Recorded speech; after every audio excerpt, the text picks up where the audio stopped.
제가 좋아하는 기독교 작가 가운데 글을 쓰는 사람 가운데 C.S. 루이스라고 하는 사람이 있는데 그분이 쓴 책 가운데 천국과 지옥의 이혼이라고 하는 책이 있습니다. 천국과 지옥의 이혼. 그분이 거기에서 이렇게 얘기해요. 생물학적 차원에서 볼 때 삶은 강보다 나무에 가깝다. 살아있는 것들을 볼 때에 시간이 지나면 지날수록 우리가 생각할 때 강물처럼 보는 삶이 좀 통합되고 유사해지고 비슷해지는 것 같은데 실은 그렇지 않다. 이것은 오히려 나무와 가깝다. 피조물들은 원숙해질수록 서로 달라진다. 선은 녹익을수록 악과도 구별될 뿐 아니라 다른 선과도 구별된다. 이 땅에 있는 모든 피조물들은 처음 시작할 때에는 비슷비슷한 것 같아요. 그런데 시간이 지나면서 어떻게 해요? 점점점 달라집니다. 그리고 선과 악은 말할 것도 없습니다. 그리고 나중에 보면 선 중에도 선이라고 다 똑같은 선이 아니고 선과 선도 달라진다는 것이에요. 예를 들면 이런 것이에요. 저랑 보세요. 이제 김장철이 다가오죠. 무하고 배추를 구분 못하시는 분 손 들어보세요. 이게 도대체 무냐 배추냐. 아니 뽑은 거 말고 그래도 밭에 있을 때 무 배추를 구분할 수 있어요? 그건 되죠. 근데 김장을 처음 씌우면 제일 먼저 나올 때 떡잎이 나와요. 2개. 이게 무 떡잎인지 배추 떡잎인지 구분할 수 있는 분 손 들어보세요. 예? 똑같아요? 그것도 틀려?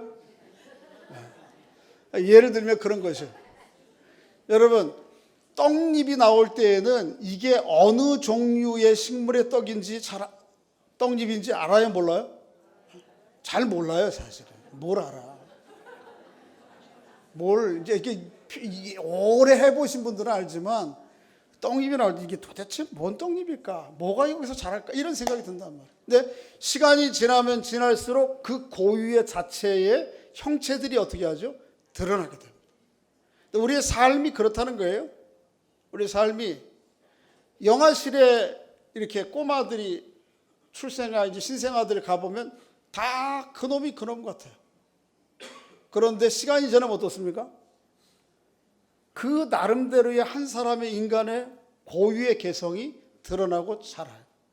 제가 아이를 둘 낳았는데 둘이 똑같지 않습니다. 어쩌면 그렇게 다른지 몰라요.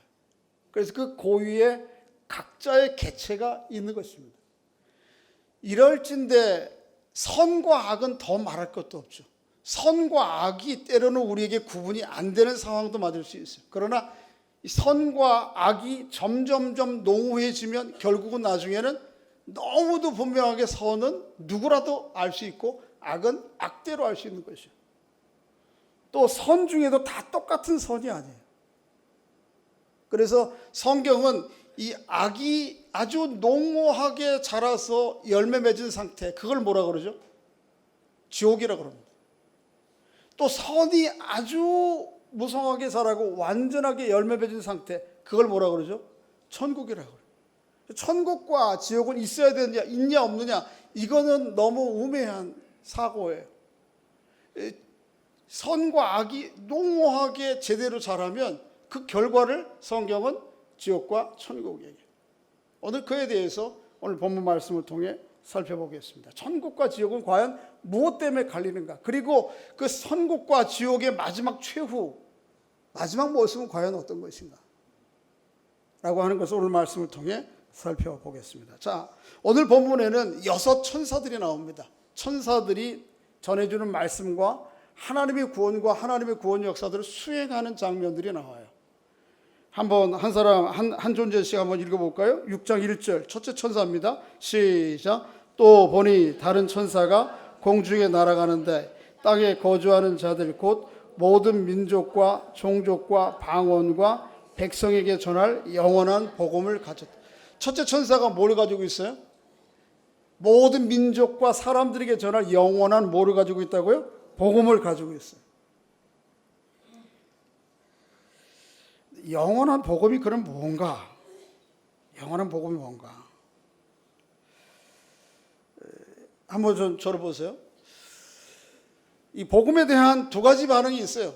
딱 두 가지밖에 없어요. 이 복음에 대한, 영원한 복음에 대해서 정말 그렇습니다, 동의하고 영접하고 동의하고 경배하고 감사하든지, 아니면 그런 거 없어, 거부하고 그 결과를 그대로 맡든지, 둘 중에 하나밖에 없어요. 중립지대가 없어요. 이럴 수도 있고 저럴 수도 있고, 아직까지 중간에 판단하고 선택하고 결정하지, 이 중립지대가 없어요.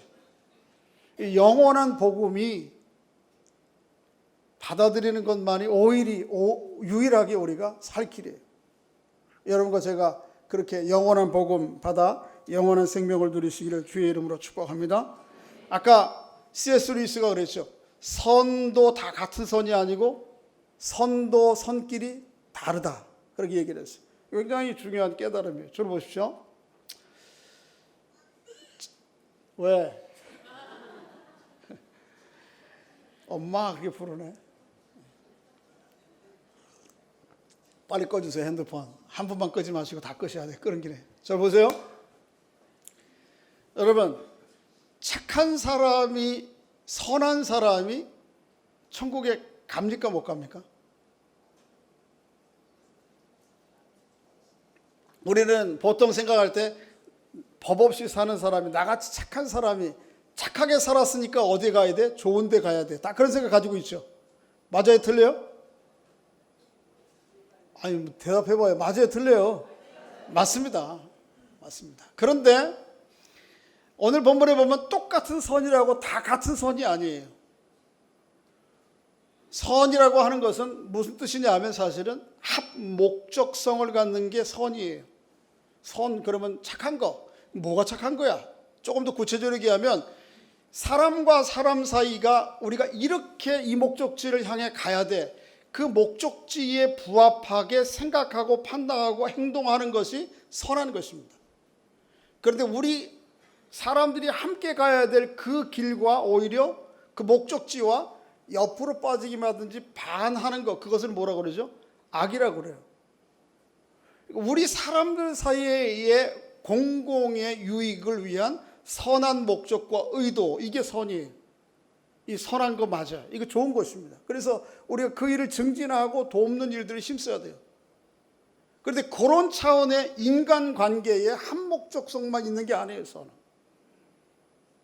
우리는 단 이것만 가지고 천국에 가고 못 가고 좋은 데 가고 못 가고를 얘기하는데, 오늘 성경에 보면 그 목적만, 그 선만 있는 게 아니고 다른 차원의 선이 있어요. 그게 뭐냐면 하나님 차원의 선입니다.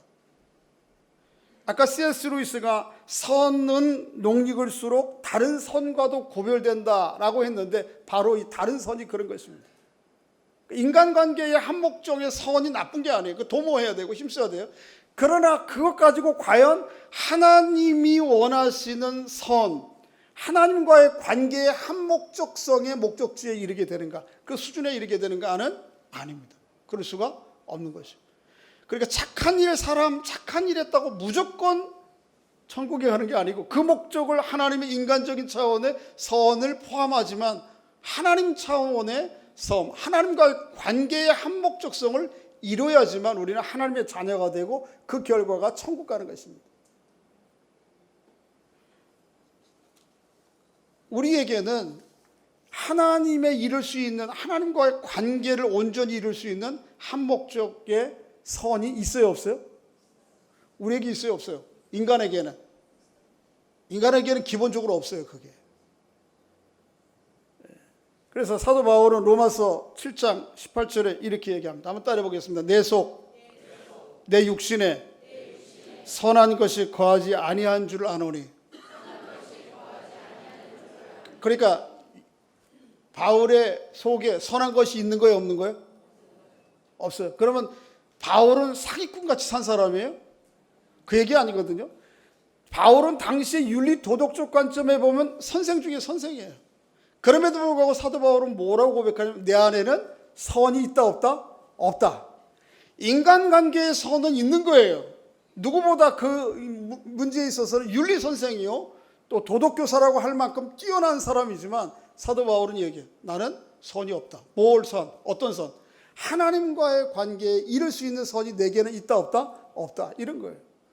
여러분, 인간적으로 인간관계의 선을 가지고 하나님께 이룰 수 있는 것이 아니에요. 우리에게 그런 게 없어요. 오로지 방법은 무엇입니까? 내게는 없으니까 누가 주어서 받는 거예요. 하나님께서 제시하신 너와의 나의 관계의 매개, 이거 허락할 테니까 받을래? 그거 받을 때만 우리는 하나님과의 관계가 시작이 되고, 그때 비로소 하나님의 선에 이를 수 있는 것입니다. 그 하나님의 선, 우리에게 제공하신 하나님의 선, 그게 뭐죠? 누구죠? 예수 그리스도죠. 요한복음 1장 9절과 12절에 보면 참빛 곧 세상에 와서 각 사람에게 비추는 빛이 있었나니, 우리 각 사람에게 비춰요, 하나님께서. 근데 그 빛을 하나님이 제안하신 관계의 출발, 통로, 길, 방법, 이거를 유일하게 그렇습니다라고 동의에 붙잡는 사람. 그래서 영접하는 자, 곧 그 이름을 믿는 자들에게는 하나님의 자녀 되게 하시는 하나님 차원의 선, 길, 이거를 허락하시고 제공하시고 제안하실 때 맞습니다라고 받아들이는 방법만이 하나님이 우리와 관계하는 선의 기대치에 이를 수 있고, 그런 사람만이 어떻게 가요? 하나님 천국에 갈 수 있는 거예요. 여러분과 저에게 그런 은혜가 있기를 주의 이름으로 축복합니다. 그래서 사도행전에서 2장 24절과 41절에 보면 주의 이름을 부르는 자는 누구든지 어떻게 해요? 구원을 얻어요. 이것에 너는 안 돼, 그런 민족이 있어요, 없어요? 없습니다. 너는 안 돼, 그런 대상이 있어요, 없어요? 없어요. 모든 사람. 자, 오늘 본문 6절에도 그런 내용이 나오죠. 한번 다시 읽어보겠습니다. 시작. 또 보니 내가 다른 천사가 공중에 날아가는데 땅에 거주하는 곧 모든 민족, 종족, 방언, 백성에게 전할 영원한 복. 모든 사람에게 해당이 돼요. 누구도 예외적인 사람 없어요. 그러나 문제는 그 예수 그리스도의 예수 그리스도를 통해 줄 수 있는 하나님의 선, 이걸 선물로 받을 것이냐 안 받을 것이냐는 누구의 차원의 문제예요? 여러분과 저의 차원입니다. 여러분과 저에게 그런 은혜를 주신, 영원한 복음을 허락하신 하나님께 늘 감사하며 살아가는 은혜가 있기를 주의 이름으로 축복합니다.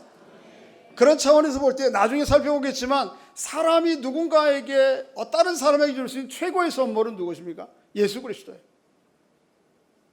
여러분이 정말 다른 사람을 사랑하면 그 사람에게 나를 통해서, 이 세상 전체를 통해서 그가 받을 최고의 선물은 뭐다? 예수 그리스도다. 이게 참 잘 돼야 안 돼요. 이 복음 전하는 게 잘 안 돼요. 특히 오래 사귄 사람일수록 잘 안 돼요. 저도 한 40년 친구가 있는데, 뭐 교회를 와이프 따라서 어쩌다 가끔 나가고 그래요. 자주 만나는데, 만나면 야, 열심히 신앙생활 해라. 아니면 내가 데려다 앉아놓고 우리가 믿는 예수 그리스도 하나님이 이런 분이다, 복음 전도할 수 있겠는데, 이게 잘 안 된다. 가까운 가족은 어떻습니까? 아버지, 아들, 장성한 아들, 이게 돼야 안 돼요?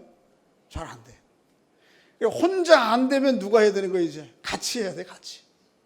또 직접적으로 복음 전도가 안 되면 어떻게 해서라도 해야 돼요? 간접적으로도 해야 돼요. 그런 차원에서 볼 때 24일 날 나하복사 복음 콘서트는 굉장히 좋은 기회예요.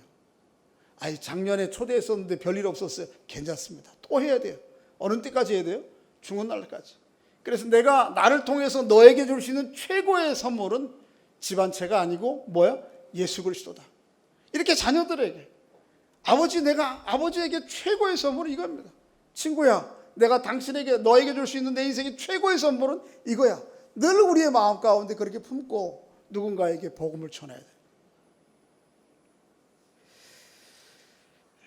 그렇지 않으면 어떤 결과가 있는지에 대해서 오늘 본문은 우리에게 기록합니다. 영원한 복음에 대한 반응은 몇 가지라고요? 딱 두 가지. 맞습니다. 하나님의 선 제공하신, 하나님이 제안하신 그 방법 위에는 우리에게는 선한 것이 없습니다 라고 그 선물을 덥석 받아야 되는 거예요. 감사함으로 받아야든지, 아니면 그것을 어떻게 해요? 부정하고 거부하고 대적하든지. 그래서 요한계시록 3장에 보면 하나님을 향하여 비방하되, 또 뿐만 아니고 하늘에 사는 자들을 비방하는 사람들이 있어요. 그래서 비방하고 대적하는 둘 중에 하나밖에 없어요. 중간지대가 사실은 없어요. 이런 것이에요. 저를 보십시오. 지난주에 말씀드렸죠. 여보, 365일은 열렬히 내가 당신하고 사랑하고 당신하고 살게. 1년에 5일만 자유를 줘. 다른 여자하고 살게. 그러면 여러분 마음 가운데 이야 365일 중에 360일이나 나를 사랑해? 5일만을 딴 여자에게 눈을 주겠다고? 그러면 허락할 여인들이 있어요 없어요? 여자들한테 마음이 좁아서 그래 여자들은 그죠? 안 되는 거예요 그렇게. 그러니까 하나님 사랑하고 세상 하나님 저는 90% 하나님 사랑합니다 10%좀 자유를 주세요 이럴 수가 없는 거예요.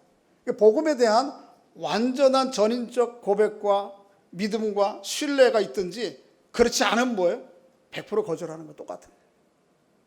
나는 교회는 안 나가도 그래도 하나님은 알아요 그런 걸 수 없어요. 그러다가 우리 와이프 치맛자락 잡고 갈 거예요 그런 거 전혀 없어요. 불가능해요. 하나님을 비방하고 또 하나님의 존재를 거부하고 그 결과가 어떤지 오늘 보면 8절부터 11절 그리고 17절부터 20절까지 기록하고 있는데 8절을 읽어보겠습니다. 8절 시작. 또 다른 천사 곧 둘째가 그 뒤를 따라 말하되 무너졌도다 무너졌도다 큰 성 바벨론이요 모든 나라에게 그의 음행으로 말미암아 진노의 포도주를 먹이던 자로다 하더라. 보세요. 여기 무너졌도다 무너졌도다 큰 성 바벨론이요 라고 하는 이 말은 어디에서 왔는가 하면 다니엘서 4장에서 왔어요. 다니엘서 4장에 바벨론 실제 지상의 제국이 있었습니다. 구약시대에 가장 여러 대단했던 제국들 중에 하나의 샘플이죠. 그런데 이 바벨론 제국이 얼마나 대단한지 몰라요. 거기 느부갓네살 왕이라는 왕은 더 말할 것도 없어요. 그래서 다니엘서 4장 30절 말씀에 보면 다니엘이 스스로 이렇게 얘기해요. 나 왕이 이르되 이 큰 바벨론은 내가 능력과 권세로 건설하여 나의 도성으로 삼고 이것으로 내 위엄과 영광을 나타낸 것이 아니냐. 뭐 읽었지만 이런 거예요. 야, 이 성 얼마나 대단하냐. 이 나라 얼마나 대단하냐. 그리고 그 나라의 왕인 나는 얼마나 대단하냐. 마치 이 제국을 자기가 세운 것 같고 그 제국의 영광과 위엄이 다 자기로 인해서 온 것처럼 내가 4장에 보면 계속해서 느부갓네살의 내가가 반복되고 있습니다. 근데 실제적으로 세상에 제국이 세워지고 그 나라의 왕이 앉고 무너지는 것 그게 자기가 하는 겁니까? 아니죠. 그래서 4장 32절에 보면 이어서 바로 다니엘의 선언이 나와요. 사람의 나라를 다스리며 자기의 뜻대로 그것을 누구에게 주시든지 주시는 지극히 높으시니. 그러니까 이 제국이 세워지고 그 나라의 왕이 앉고 내려서는 것은 자기들이 하는 게 아니고 누가 하는 거예요? 하나님이 하시는 거예요. 그렇지 않아요? 그런데 실제적인 구약에 이런 바벨론 제국과 느부갓네살의 왕의 사건들이 있고 이것을 오늘 요한계시록 1장 14장에는 1세기 당시의 상황이에요. 1세기 상황 당시에 마치 구약시대의 바벨론 제국과 같이 엄청난 나라가 지금 상존하고 있는 거라고요. 그 나라가 어느 나라죠? 로마예요. 그리고 그 로마의 황제들은 누구의 버금가요? 느부갓네살의 버금가는 거예요. 그런데 이 요한계시록을 기록할 때 이 바벨론 대신에 로마로 쓰고 여기에 왕 대신에 누구를 써요? 로마의 황제 이름을 쓰면 이 편지를 들고 교회에 전해주러 갔던 사람이 불신검문에 걸려서 편지가 나오면 이 요한계시록 편지 자체가 로마의 나라를 전복을 꾀하는 전복문서잖아요. 이것들을 숨기기 위한 방식으로 한 것이 뭐예요? 요한계시록에 나오는 대부분의 상징어들입니다. 그래서 바벨론이 무너졌다 맞아. 이거 과거의 역사잖아요. 지난 과거의 역사. 바벨론이 무너졌지 갑자기. 자기들 문제인지를 모르는 거예요. 그런데 이것은 구약시대의 바벨론과 느부갓네살 오늘 본문 당시의 로마의 황제들 얘기하는 것뿐만 아니고 시간을 뛰어넘어서 하나님을 반한 모든 세력에 대한 통칭을 얘기하는 것입니다. 여러분과 이 시대에 그래서 하나님을 반해서 악의 제국을 구축하고 그들을 계속해서 도모하고 확장해가는 이 악의 세력 전체를 얘기하는 거예요. 여기 요한계시록에서는 그걸 누구라고 그랬어요? 사단과 사단의 제국이라고 그랬잖아요. 그래서 사단도 12장 13장에 보면 하나님의 삼위일체처럼 흉내를 내서 제국을 구축을 하고 그 밑에 휘하에 자기의 졸개들을 주잖아요. 이것은 구약시대 오늘 본문이 쓰여진 1세기 당시뿐만 아니고 시간을 뛰어넘어서 악의 세력 전체에 대한 하나님이 주시는 예언적 메시지죠. 그런데 그 바벨론이 갑자기 어떻게 된다고요? 무너진다고. 여러분 기억하세요. 떡잎일 때는요, 악과 선이 함께 상존해 있어도 이게 악인지 선인지 때로는 구분 못하는 것도 많아요. 물론 너무 엄연하게 나쁜 실체, 악한 실체들이 눈에 이거 명백히 보이는 것도 있지만 이게 잘 안 된다고. 예수 믿고 신앙생활 한다고 하는 것이 부자 되고 꼭 그거로만 생각하는데, 그래서 요즘은 부자 이꼬로 선, 가난 이꼬로 악, 이렇게 도식이 되어져. 우리도 그 자꾸 거기 동의해. 맞아요, 틀려요? 동의하면 안 되죠, 거기에. 근데 그런 제국들, 그런 가치관, 그런 생각과 방식들이 사람들의 마음에 꽉 차고 있단 말이에요. 그런데 이런 것들은 언젠가는 와르르 무너진다니까요. 무너져야 돼요, 그리고 반드시. 오늘 본문에 보니까 무너진 것도 한 번 얘기하지 않고 몇 번 얘기해요? 2번. 확실하게 무너진다는 거예요. 또 이 제국이 무너졌어요? 무너질 거예요? 무너졌다고 과거형으로 얘기해요. 이게 아주 강하고 너무도 과거에 일어난 사건처럼 미래에 확실히 일어날 것을 문법적으로 그렇게 쓰는 방식이에요. 무너지고 이것이 분명히 과거에 일어난 사건처럼 앞으로 무너질 거예요.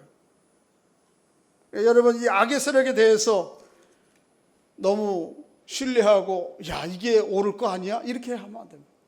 이 우상제국들은 언젠가는 무너집니다. 그것이 꼭 뭐 어느 나라, 전에 공산주의 시대 때는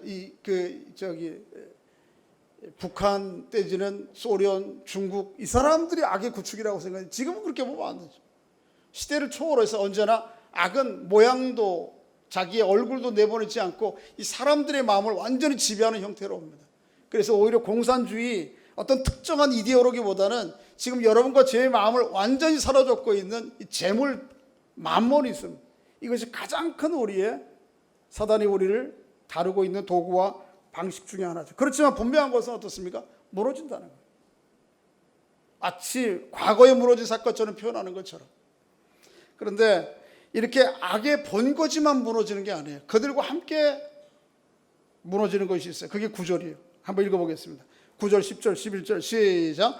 또 다른 천사 곧 셋째가 그 뒤를 따라 큰 음성으로 이르되 만일 누구든지 짐승과 그의 우상에게 경배하고 이마에나 손에 표를 받으면 그도 하나님의 진노의 포도주를 마시리니 그 진노의 잔에 섞인 것 없이 부은 포도주라.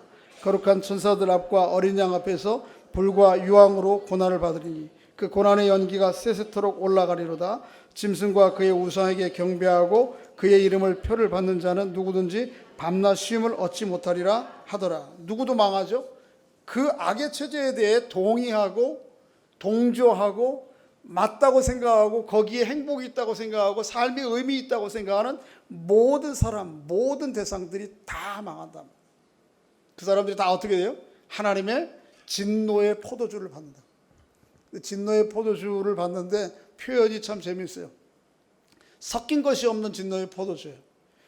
우리는 지금 독한 술을 먹을 때는 어떻게 해요? 우리가 그러면 안 되지. 우리라 그러면. 사람들이 독한 술을 먹을 때 뭐를 섞어 먹죠? 뭐 해봤으면서 안 해본 것처럼 그래 얘기해요. 뭐 토닉을 섞어 먹든지 아니면 뭐이잖아요. 오늘 본문에 보면 하나님의 진노의 잔을 받을 때 아무것도 섞지 않은 진노의 포도주를 준다는 거예요. 이건 뭐죠? 그렇게 하나님의 심판이 철저하고 독할 것을 얘기해요. 여러분, 사랑의 하나님 너무 한쪽만 얘기하지 마세요. 하나님이 심판하시고자 하면 얼마나 무서운지 몰라요. 얼마나 무서운지 오늘 본문 좀 더 볼까요? 10절 말씀이죠. 진노의 잔에 섞인 것이 없이 부은 포도주라. 거룩한 천사들 앞과 어린 양 앞에서 뭐라고요? 불과 유황으로 고난을 받는다.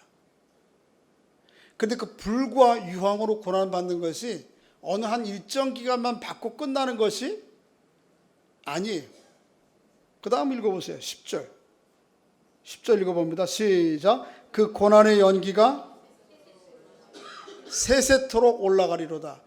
고난받아서 그들이 불타는 것이 세세토록 그 연기가 올라가요. 끝나는 거예요? 안 끝나는 거예요? 안 끝나는 거예요. 제가 요새 어르신들을 이렇게 좀 신방을 하면서 깨닫는 게 많은데요. 이분들이 다 병원에 누워 계시고 또 아니면 아직도 거동이 있지만 그래도 이제 인생의 말년이 현실이 되어버린 그분들이 고백이 뭐냐 하면, 목사님, 두려움 자체도 힘들죠. 무서운 거예요. 근데 죽고 난 다음에 내가 또 뭐가 될지 모르겠다. 뭐 임사 체험을 한 사람 죽고 나면 까만 터널 속으로 들어간다는 뭐 증언도 있는데, 그런지 어쩐지 도대체 모른다는 게 불안하고 힘든 거예요. 그렇죠? 내 인생의 종착역 마지막 정착지에 되는데 아무도 반겨줄 사람이 없고 어디로 가야 될지 모른다. 이게 끔찍한 거예요. 근데 그것도 무서운데 힘든 건데, 그래서 그렇지만 우리는 어떻습니까? 그 문제는 그리스도 안에서 보장받고 소망 가지고 빛 가운데 가잖아요. 내 죽음 이후에 내 인생이, 내 생명이 영원한 하나님의 손에 달려 있다고 하는 거예요. 근데 이 어르신들의 실제적인 문제는 여러분과 저희가 마찬가지예요. 이 죽음에 이르는 과정들을 어떻게 견딜까 하는 것이죠. 아까도 말씀드렸지만 창박하게 누워서 하늘만 쳐다보는, 어제 제가 영화를 하나 봤는데 룸이라는 영화 봤는데요, 7년 동안 갇혀가지고 하늘만 쳐다보는. 그런데 그 영화가 아니고 제가 그 영화를 보면서, 야, 그 옛날 영화 무슨 기적적인 해외 토픽에 나오는 그런 실제 사건이 아니고 오늘 이 시대에 우리 모두가 다 그래요. 몇 년씩 누워 계세요. 보이는 건 천장에 하얀 것밖에 없어. 이 과정이 힘든 거예요. 외롭고 버림받았다고 하는 자괴감, 또 육신적인 연약함과 고통, 이 과정들을 어떻게 견딜까가 정말 힘든 문제예요. 그게 힘들다. 그런데 더 끔찍한 것은 오늘 본문에 보니까 하나님의 영원한 복음을 받아들이지 않아서 하나님의 심판 때에 이르게 되면 그 영원한 유황과 불의 상태, 타는 상태가 세세태로 끝나지 않고 계속된다는 거예요. 그래도 아무리 우리가 죽는 날까지 길어봐야 뭐 10년 아니겠어요? 눕고 시작하면. 근데 그렇게 끝나지 않는다. 영원한 거. 영원한 심판. 예수 믿으십시오. 바로 믿으십시오. 그래서 이 영원한 심판에 이르지 않아야 됩니다. 이런 끔찍한 상황 가운데 우리가 놓이지 않아야 됩니다. 그래서 예수를 실제로 믿으시고 바로 믿으시고 그 주님과 함께 동행하여 영원한 생명을 누리는 여러분과 제가 될 수 있기를 주의 이름으로 축복합니다. 반대로 예수 그리스도를 온전히 믿고 신뢰한 사람들의 모습이 오늘 본문 가운데 나와요. 그것 하기 전에 이왕 좀 설교를 했으니까요, 아까 심판의 상황들을 또 다른 표현으로 얘기하고 있는 내용들을 좀 더 확인하고 가겠습니다. 17절부터 20절에는 영원한 복음을 거절하다가 영원한 심판에 이르게 되는 장면들을 추수하는 장면으로 다른 비유를 통해서 이야기하고 있어요. 자, 17절 읽어보겠습니다. 시작. 또 다른 천사가 하늘에 있는 성전에 나오는데 역시 예리한 낫을 가졌다. 또 불을 다스리는 다른 천사가 제단으로부터 나와 예리한 낫을 가진 자를 향하여 큰 음성으로 불러 이르되 예리한 낫을 휘둘러 땅에 포도주를 거두라. 그 포도주가 익었느니라 하더라. 천사가 낫을 땅에 휘둘러 땅에 포도주를 거두어 하나님의 진노의 큰 포도주 틀에 던짐에 성 밖에서 그들이 밟히니 틀에서 피가 나서 말 굴레까지 닿았고 1600 스타디온에 퍼졌더라. 자, 보세요. 영원한 복음을 거절하고 심판 때에 이른 사람들을 추수에 비유를 해요. 이 천사는 낮에 뭘 가져, 손에 뭘 들었어요? 낫. 그런데 어떤 낫? 예리한 낫. 여러분, 낫을 숫돌에 잘 갈아놓으면 이거 무섭습니다. 그런데 이 천사는 이걸 가진 거예요. 뭐 하기 위해서? 포도가 뭐 할 때가 되었어요? 다 익어서 추수할 때가 되었어요. 그래서 이 낫을 가지고 포도를 거두는 것입니다.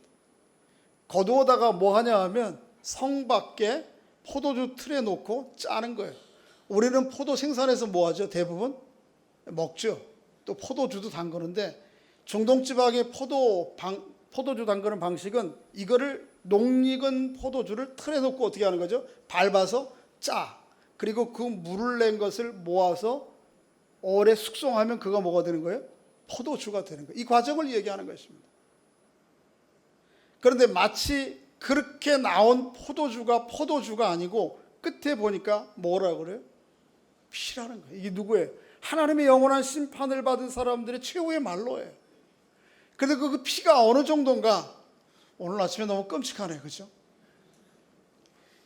이 피가 흘러나오는데 이 피가 높이가 어느 정도 되면 말 굴레까지. 말 굴레가 뭡니까? 말 굴레, 말 어깨에 매는 관장, 입에 씌우는 거 있잖아요. 포도주에서 포도주가 흐르는데 피가 그 정도 흘러나온다니까. 이게 양이 어마어마한 거죠. 길이로 하면 넓이는 얼마야? 1천 얼마? 600 스타디온. 이것을 오늘날의 거리로 재보면 300km예요. 300km. 뭘 얘기하죠? 하나님의 심판이 얼마나 철저할지를 보여줘요. 왜 예리한 낯을 가졌습니까? 하나님의 심판이 얼마나 철저하고 예리하게 하나님을 거절한 사람들의 최후에 있게 될 것인가 하는 것을 우리에게 보여줘요. 예수 믿으십시오. 그리고 온전히 신뢰하십시오. 그래야지만 이런 상황, 끔찍한 상황 가운데 이르지 않게 되는 것입니다. 그런 중에도 이런 어려운 환경 가운데서도 그럼에도 불구하고 하나님의 계명과 예수 그리스도에 대한 믿음을 신실히 지킨 사람들이 있어요. 그들의 최후와 마지막 모습이 어떤 것인가 하는 것들을 오늘 보면 12절 말씀부터 16절이 이야기를 하고 있습니다. 자, 12절 읽어보겠습니다. 시작. 성도들의 인내가 여기 있나니 그들은 하나님의 계명과 예수에 대한 믿음을 지킨 자녀라. 어려워요, 오늘 이 시대에 예수 믿기. 물론 오늘 본문 당시에 요한 시대의 당시에 예수 믿는 것보다는 훨씬 나을지 모르지만 쉽지 않아요. 제대로 믿으려면. 여러분, 예수를 믿으면서 아무 저항도 없고 갈등도 없고 대가 치료도 없다 그러면 어쩌면 저는 예수 잘못 믿는 거예요. 예수를 제대로 믿으면 세상 사람들이 누리지 못하는 것도 누리는 것도 못 누리고요. 세상 사람들에게 불이한 고난과 어려움도 당하게 되고요. 또 소외되고 약자도 될 수도 있고 당연히 있습니다. 십자가를 지는 삶이 있어요. 그게 아무 곳이 없다. 제가 볼 때 그거는 상당한 문제예요. 오늘 성도들의 인내가 있어요. 예수를 제대로 믿기 때문에 당하는 고통과 어려움, 핍박과 환난이 있어요. 그 가운데서도 하나님에 대한 계명을 놓지 않아요. 하나님에 대한 계명은 뭐냐면 하나님에 대한 말씀의 객관적인 증언한 기록들이 이게 뭐예요? 성경이에요. 또 누구예요? 예수 그리스도에 대한 믿음. 이 성경이 말하는 성경의 주인이 누구죠? 핵심적 주인공의 주제가 예수 그리스도죠. 그 예수 그리스도에 대한 온전한 신뢰를 포기하지 않는 사람들. 이 사람들에게 어떤 결과가 있는가? 13절 시작. 또 내가 들으니 하늘에서 음성이 나서 이르되 기록하라. 지금 이후로 주 안에서 죽은 자들이 복이 있도다 하시매 성령이 이르시되 그러하다. 그들이 수고를 그치고 쉬리니 이는 그들이 행한 일이 따름이라 하시더라. 주 안에서 죽는 것이 복된 것입니다. 죽음 자체 이 과정도 주님 안에서 아름답게 다뤄갈 수 있는 지혜와 능력이 우리에게 있기를 주의 이름으로 축원합니다. 사람들이 죽음 앞에 절절매요. 그런데 주 안에서 죽는 자들은 복되다. 왜요? 그 이후에 영원한 심판이 아니고 뭐가 있어요? 영원한 생명과 영원한 안식이 있기 때문에 그렇습니다.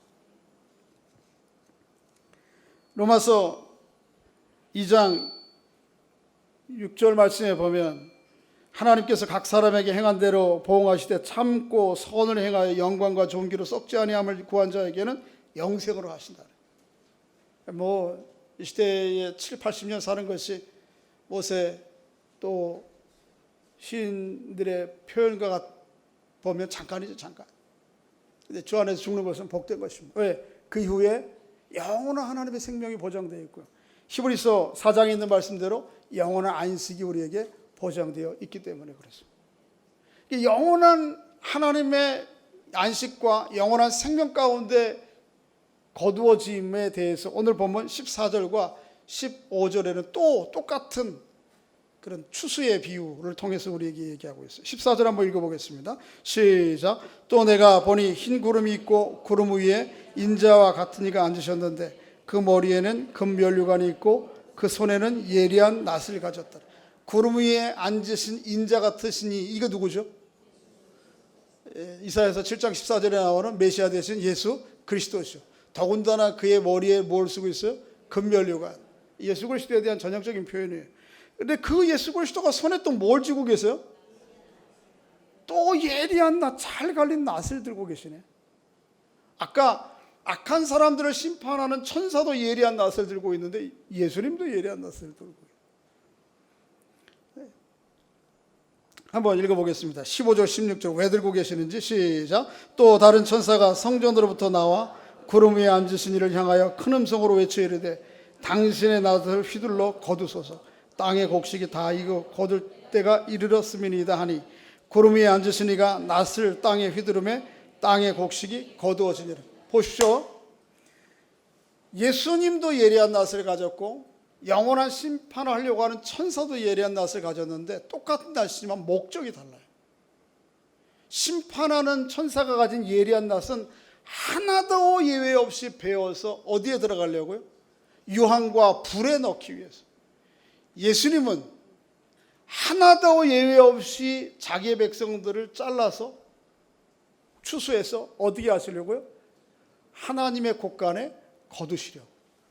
요한복음 6장 37절 37절에 보면 39절에 예수님께 그렇게 말씀했어요. 아버지께서 내게 주신 자는 다 내게로 올 것이요 내게 주신 자 중에 내가 하나도 잃어버리지 아니하고 마지막 날에 거두겠다.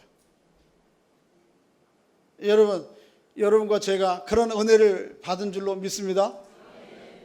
낫이 묻으면 벼를 베보시면 저는 어려서도 해봤고 중간에 좀 장성해가지고도 고향에 가면 그러고 일을 할 기회가 있었는데요. 예리한 낫을 베면 이게 아무리 벼가 자랄 때에는 툭툭 꺾어지기도 해요. 그래서 벼가 요만큼 자랄 때 피 뽑으러 가는 거 조심해야 돼요. 일단 마태복음 13장에 보면 아시겠지만은 가라지는 곡식이 이렇게 조그맣게 자랄 때는 함부로 뽑는 게 아닙니다. 그거 뽑다가 어떻게 되죠? 곡식까지 망가져. 그런데 이제 잘 키워놓으면 어떻습니까? 벼도 아주 질깁니다.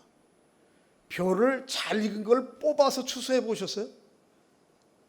이거는 아마 천하장사라도 이게 잘 안 뽑혀요. 그렇지만 예리한 낫이면 어떻습니까? 그죠? 몇 포기, 세 포기, 네 포기 놓고 슥 치면 어떻게 해요?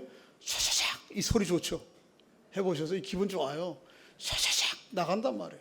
거두고 세 포기 잡아서 싹. 주님께서 예리한 낫을 가지고 계신 이유는 하나님께서 허락하시고 그 구원의 은혜를 허락하신 어떤 하나라도 놓치지 않기 위해서. 낫이 묻으면 어떻습니까? 중앙은 잘릴지 모르지만 끝에 있는 것은 안 잘리거든. 그렇게 하지 아니하기 위해서 하나님께서 철저하게 예리한 낫으로 수확하실 거예요. 악한 사람들을 심판하는 낫은 뭐 하려고? 철저하게 뭐 하려고? 심판하시려고. 요 본문 14절부터 20절에 나오는 두 추수의 비유가 어디에 나오는가 하면 마태복음 13장에 나와요. 예수님께서 비유로 말씀하세요. 가라지와 곡식의 비유죠. 예수께서 비유로 말씀하시기를 천국은 좋은 씨를 제밭에 뿌린 사람과 같으니. 좋은 씨를 뿌려놨는데 밤에 누가 와서? 원수가 와서 가라지를 뿌리고 갔어요. 시간이 지나니까 이게 좋은 곡식도 자라지만 함께 모두 자라죠. 가라지도 자라요. 그래서 농부가 뭐라 그러죠? 이 가라지를 가서 뽑을까요? 그러니까 뭐라 그래요? 그냥 내버려 두라. 그렇게 하다가는 모두 곡식까지 다친다.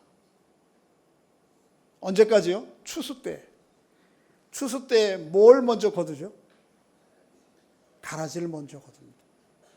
가라지를 먼저 거두어서 어디에 하기 위해서?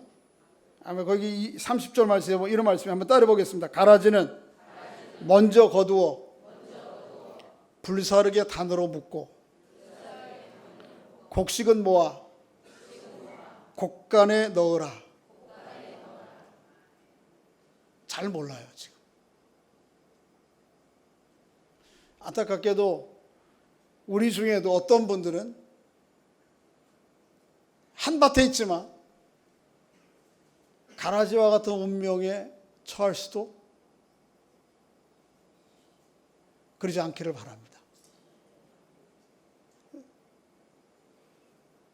분명한 것은 이 둘의 상태가 분명하게 어떻게 한다는 거죠?